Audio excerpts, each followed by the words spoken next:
GTO. We hear those three letters all the time at the poker table, but what is GTO and how does it actually work?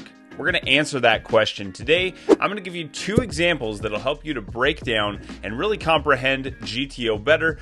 How do I know you want this content? Because I can read your comments.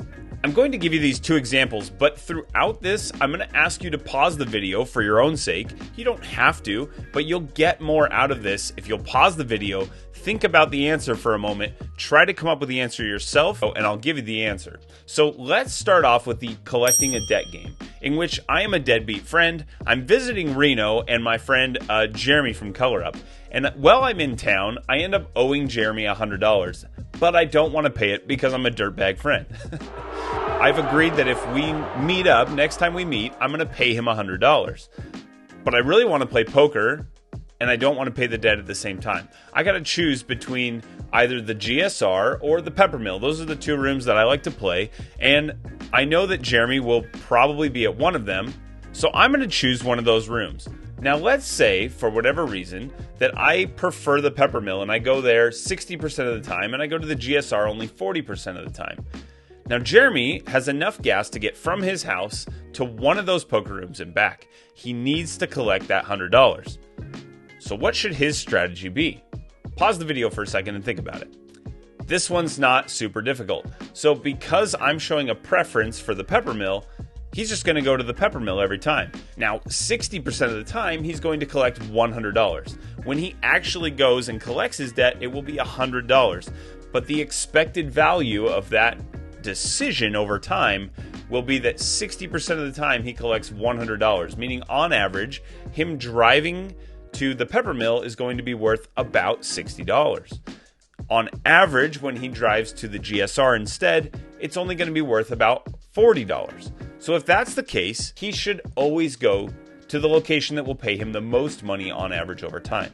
Now, what should I do if I want to avoid paying him and running into him? Again, go ahead and pause the video and think about this. The answer is that I should choose randomly. That way I can't be predicted or show any kind of preference from one towards the other. So I'm basically giving him a coin flip decision, heads or tails, a 50-50.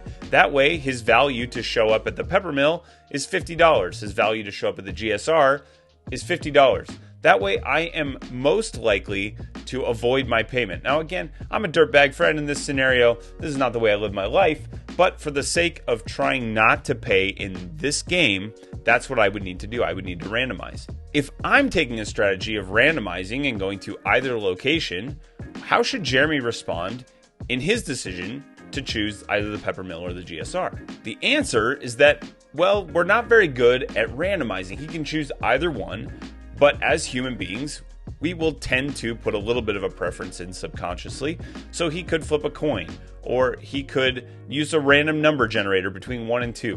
Basically, he just needs to find a way to choose, and then he's going to go to that location and hope that he runs into me. The value doesn't really change, and there's no way for either of us to have a preference. Now, we can start to level this game up and say that if I know that Jeremy's showing up to one location more often than not, I know that I will pay him out less by showing up to the location that he drives to the least.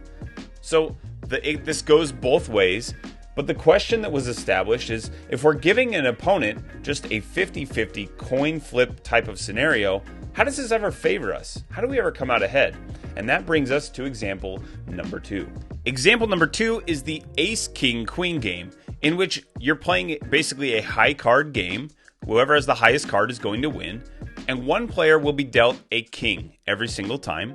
The other player will be dealt either an ace or a queen. Each player will put $1 into the pot pre-flop, and then there will be an option for one street of betting for $1 additional if the player chooses. Now let's say you're the out of position player and you're holding the king. What should your strategy be if you know that the player behind you is going to be getting either an ace or a queen? Go ahead and pause this video and think about it for a moment.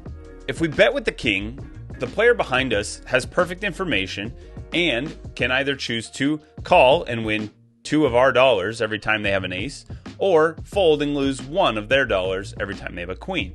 That's a very favorable situation for them. Therefore, we just want to check to them. Now, what if you're the other player? you're holding the ace and the queen, one of these two. What is your strategy going to be when you have an ace? What will your strategy be when you have a queen? Overall, what is your combined strategy together? Go ahead and pause the video, think about it for a second, and then I'll give you the answer. The answer, when we have an ace, we're going to bet every single time. When we have a queen, we're going to bet some of the time. If the player with the king never folds, well then we just bet our aces and we check behind with the queen.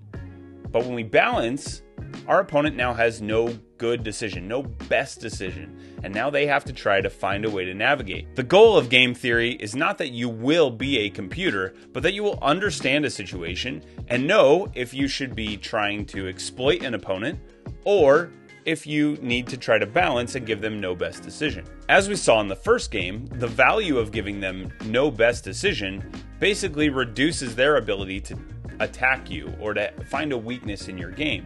But the moment you see a weakness in their game, you need to adjust and try to beat them on that axis instead of trying to balance perfectly.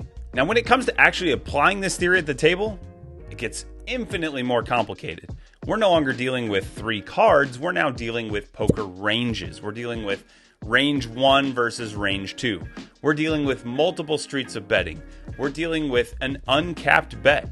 So players can bet any amount that they want up to the amount in their stack. Poker does not work out into these perfect examples. They just help us to think about the situations that we're in so we can approach them in a better way. If you really want to go in depth on this stuff, read Play Optimal Poker by Andrew Brokus. It's an excellent read, lots of good information, and you'll find these examples from that book. Thanks for being here today. Hope you got something out of this. Leave a comment below, and I will talk to you next time.